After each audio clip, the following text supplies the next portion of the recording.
Hello, my lovelies, and welcome back to my channel. Now, you might notice today's video looks a little different because today I am going to do a Gel X nail tutorial. This is by request from one of my viewers, subscribers, and this is only the second time I've ever done Gel X nails. So please bear with me. We're going to start by pushing back those cuticles. Okay, that's very important. Then, when you've pushed back all your cuticles, you're going to want to make sure that you go in with an e-file if you can, or cuticle clippers, and just remove all of the dead skin around the side walls, around the cuticle areas, and just beneath like the nail bed. So, right there at the cuticle at the base of the nail bed, I'm just kind of pushing that up so that I've got some room. And that does help have nice, clean cuticles for application of nails and to prevent lifting. You don't want your nails going all the way back, all on top of your cuticle. That's not what we want here. So I'm just going to continue with my e-file. This is a drill bit that has a very fine head. It's very fine. It's like a clean bit, and it doesn't hurt and it doesn't break the skin. I have not had any problems with it yet, but it does really clean up that entire cuticle area. This process is very time consuming. Okay. Next, when the cuticles are all cleaned up, you're going to dust them off and then we go in with some nail dehydrator. I'm using a nail dehydrator by Model Ones. This came in a kit. It was a 2-bottle pack and it comes with the nail dehydrator and nail primer. I will have it linked down below. You just want to apply a thin coat evenly on each nail. And this stuff dries really fast because it is a nail dehydrator. Now, if you don't have a nail dehydrator, you can use alcohol or you can use pure acetone. Either way, just make sure you're dehydrating those nails and don't skip this step, okay? That's important for longevity of your nails and also to prevent lifting prematurely. All of these steps help for the nail glue to adhere to your nails better and to prolong the nail use. This is a little time consuming. Not really. It's not too bad. And then next, you want to go in with the nail primer. I didn't actually record this part. Apparently, I didn't film it, but this is the nail primer. And then you're going to go in with the nail glue. Now, I bought a Gel X kit from Beetles, and I got it from Amazon. I'll have it linked below. This is a kit that comes with everything you need to do Gel X nails. It has the little tiny lamp for flash curing. It has the nails. It has nail clippers. It comes with the nail glue and a top coat, and it even comes with a gel polish. Literally, you have everything you need to do a set of Gel X nails. Now, I'm not using the nails that came in this kit because I chose to order some nails that are pre-etched. And the nails that I got that are pre-etched are also from Beetles. Again, they will be linked down below. I love these nails. This is the second time I've used them and I love them. The pre-etching is perfect. Then you don't have to go in with a file and try to etch the nails yourself. The etching just helps, again, with giving the glue a little extra texture to adhere. Now you're going to start out with the nails. Please make sure you have pre-sized your nails. And then you want to go in. I'm starting with the pinky finger and I'm applying a light layer of glue to the base of the nail. And then I'm also going to add a little extra right there to the center, the bottom. And then you're going to apply it at a 45-degree angle, very slowly, making sure you have the nail in the position you want. And you're going to see that glue push up to the end of your natural nail. And this is when you want to cure. 10 seconds, flash cure.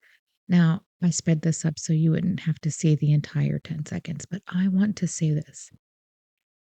Really make sure that you have the nail in the position you want it before you stick your nail under that lamp, because even after a small amount of time flash curing, that nail is set. That nail is set and it's not going to come off easy. So if you don't like the position of it, you can't just rip it off. Okay? Not without taking your whole natural nail with it. So I would advise to make sure you have it where you want it before you put it under the nail lamp. And I'll tell you a funny story when we get there. But again, second nail is going on, starting at 45-degree angle. You want to get not under the cuticle, but just above the cuticle area.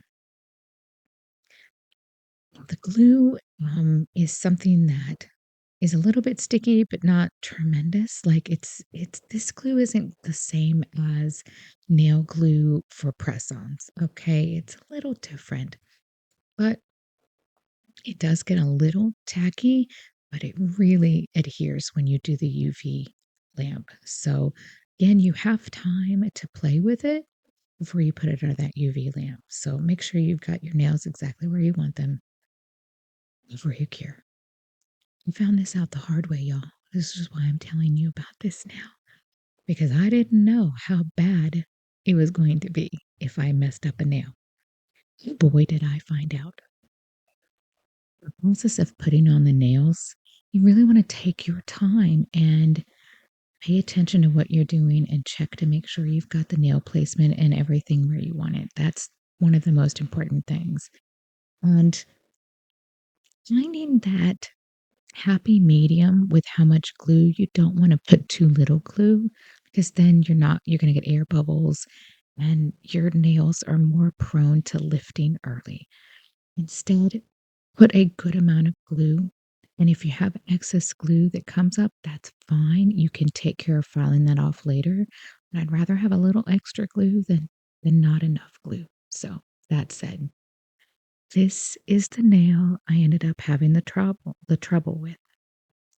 Now, I didn't film any of this part because once I realized I messed up, I just stopped filming. And it took me a good 30-40 minutes to correct this, but I put the glue on the nail. I did all the things. It was beautiful. I put the nail on and then I immediately go into cure. I really didn't pay that much attention to the placement of the nail. And when I was done curing, flash curing for 10 seconds, okay, I took a look and it was crooked and it was horrible. And I said, I can't let this on. I mean, I'm not even going to be able to fix this, right? So I am putting the nail on. I didn't realize that it was off. I saw it go on, but I didn't even look to see the placement. So 30 to 40 minutes of removing that nail and then having to put another one on. Y'all don't know. Anyway, once you get all your nails on, you go in with a file and you're just gonna file down the nails. Like when they do the nail templates, they have these little rough edges sometimes, or um, maybe they're not 100% even. So you just go even them out. You just buff out that rough edge, get it where you want it. If you're the kind of person that likes your nails a little shorter, or you can even use these almond tips to cut them down to make kind of a coffin if you want a shorter coffin. I like them almond. I really enjoy them. So these are my favorite. These are medium length almond, and I love them. They don't need a lot of extra cleanup, at least not in my experience. So that's one thing that I absolutely love about this. Now, when I'm done going through and filing each individual nail, then I am going to take that e-file again and I'm going to go in and clean up that glue that might be seeping out around the cuticle area and the sidewalls. And this just extra glue from putting on the nails. And you want to make sure that cuticle area is nice and clean. It just looks cleaner. It's more aesthetically pleasing. And cleaning up that cuticle also helps prevent premature lifting. So I'm just going in and cleaning up the glue that's right around the cuticle edges. This process took me a long time. I really had to find the right drill bit to use, a combination of drill bits. It had to be pretty precise and go in and then determine the right pressure and the right speed. This took me a long time. So I did not put this entire whole however long it took me to do this in the video. Okay, I just recorded a couple of the nails so you could see this is how you do, right? Yeah, it's I think this took me about 3 hours to get my nails done and get them the way I wanted them. Very meticulous, love issues. Anyway, moving along. Once you've got the nails how you want them, you've cleaned up the cuticle areas with the excess glue, then you want to go in and buff the surface of the nail. Now, y'all, I didn't realize that my nails were completely out of the camera range, and I just figured it out. Couldn't even think of the word that was out of frame, the camera frame. So I'm just buffing off the top surface of the nail. You do this on every single nail, and this also helps for the gel polish to adhere better. I don't understand it completely, but if you've ever tried to paint gel polish on top of a non-buffed shiny nail, y'all, like pre-top coat, y'all, it does not work very well. I'm just telling you, it's not perfect. It's not great. So you do buff out the nails for that. And this process didn't take quite as long. It was just going through every nail, making sure it was all buffed out. You want to see a kind of matte surface. And that's precisely what I'm doing here. It's not too difficult. But again, time consuming, quite meticulous. And I rather enjoy it. Don't know if I'll enjoy it forever, but I rather enjoy it. This is the first time I've actually tried painting on nail art on my nails because I've never done that. I just paint on, maybe I do a little chrome, maybe I do a little, you know, glittery top coat or something, but doing a design on my nails, never done that before, not doing my own nails. And it is different if you're making press on nails and you get to use your dominant hand to do each nail. When you're doing like gel X like this, you have to use your non-dominant hand to do the nail art on your dominant hand. And I found that to be the most challenging part. I'm not really good with my non-dominant hand, okay? I'm just gonna tell you.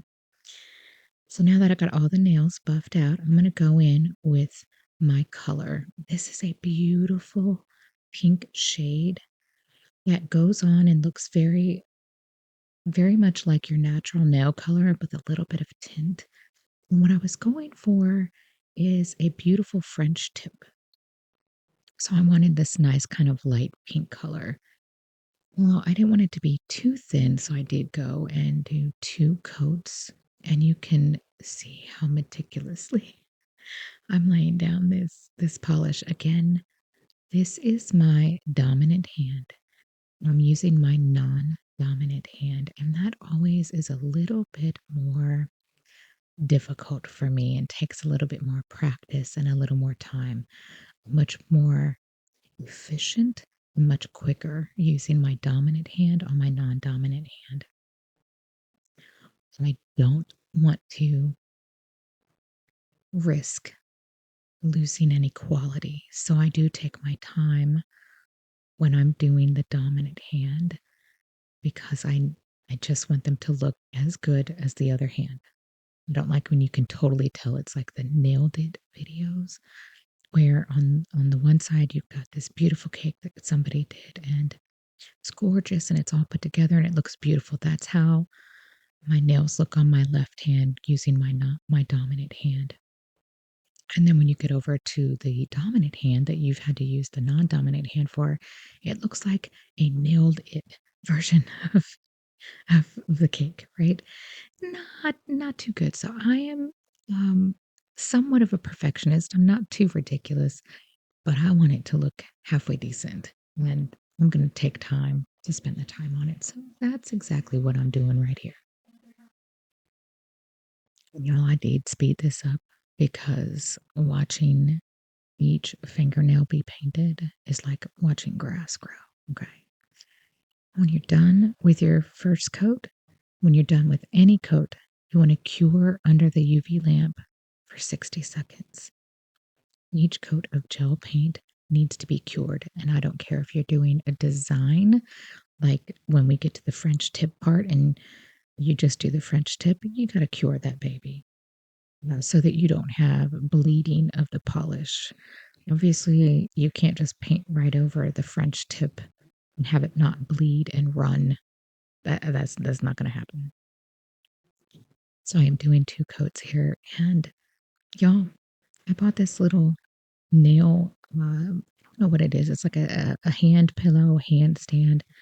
This has made things a lot easier for me. Then I can just lay my hands down and work using it like as a hand rest, wrist rest, arm rest, whatever. It's really nice. I do like that.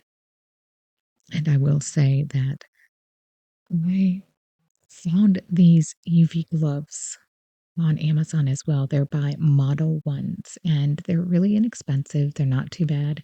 They're reusable and they protect the rest of your hand from the UV lamp rays. We don't need premature wrinkling all over the hands, right? And I like them, except that the middle finger and the thumb seem to be a little too long, and it just will come up and reach like that that cuticle area, and I just can't stand it. So I'm constantly trying to push it down. That was a little bit interesting. I will say that, but I'm just using a little brush to clean up around the edges. And look at this after the second coat, y'all. Is that not the most beautiful shade of pink? Oh my God. It blew my mind. So now we're going to do the French tip. Y'all, when I tell you I am so freaking proud of myself, I have never painted a French tip freehand before, ever. Certainly not using my non dominant hand on my dominant hand. I've never done that. And I'm saying that this was difficult. It took me way too long to get this done. And I cut out a bunch of it because I did not need for everybody to see how long it took me to get this, especially this first nail, because I was just trying to figure out what I wanted it to look like, how it would look. I didn't want it to be um, not rounded enough. I didn't want it to be too square. I wanted it to look right. I wanted to blend it right. This was a whole process, y'all. And I'm using this nail brush set that I also got from Amazon, and it's by Beetles. I really like the Beetles brand, in case you can't tell. And I am just so meticulously trying to pull down that French tip on each side of the nail wall so that it comes down to a nice little point and kind of marries up. Now, I did not do the best job, okay? These are by no means perfect. I'm so proud of myself for doing it and for sticking with it until I got them all done the way I wanted them. And that's where I cut off. I did not want to record anymore. It took so long, you guys. It got better after the thumb was done because then I kind of got into a groove. And let me tell you, doing the left hand with my dominant hand was so much easier and quicker. Now I've finished this and I'm going in with a top coat. This is after curing the French tip for 60 seconds. Here's my top coat. It's going to go on every single nail. And I cannot tell you, when I got done with these, I just could not believe. I could not believe it. I had done them myself. Now they're not perfect, and I've actually found a new um, technique for doing the French tips yourself. And I'm going to try that the next time. And I'll do a little tutorial for you guys if you'd like to show you how to do the French tip. Kind of showed off how to do it on the thumb there. Also, next time, guys, I promise I'm going to get that camera zoomed in closer so you can really see what's going on with the nails. This is like the first time I've ever filmed myself doing my nails. And I am not used to filming not my face where I can look into the lens and see what's going on the screen. This is bizarre because I don't really get to see. I have to look over to see like that. It's a learning curve trying to figure out how to do it and try to keep my fingers in the frame. So, y'all, I figure it out. I'm figuring it out. So I'll get better. And look how they turned out. Can you see this? Oh my god, I'm so freaking proud. They are not perfect. I mean, they are not perfect, but by God, I did them. I did them myself. And I love that. These this is some cuticle oil. I picked this up at Sally's. You can use whatever kind you want, Sally's Beauty Supply. Just put a little cuticle oil on the nails when you're all done, and then you're finished. You're all finished. I mean, they look amazing and they last. And I freaking love them. I really love them. I was impressed the first time I did Gel X nails, not knowing how well they would work and whether they would hold up. I can tell you they worked really well for me. I love the way they held up. If you want to know what products I use, go check out the comment box below because I'm dropping in the description box everything that I used in this video and a link to where I purchased it so you can see. Nothing that I used was too dramatically expensive, and this is the finished look. I'm obsessed, y'all. I'm obsessed. Like, this is it. I'm going to be doing my nails myself for the foreseeable future. I mean, yeah, let's do it.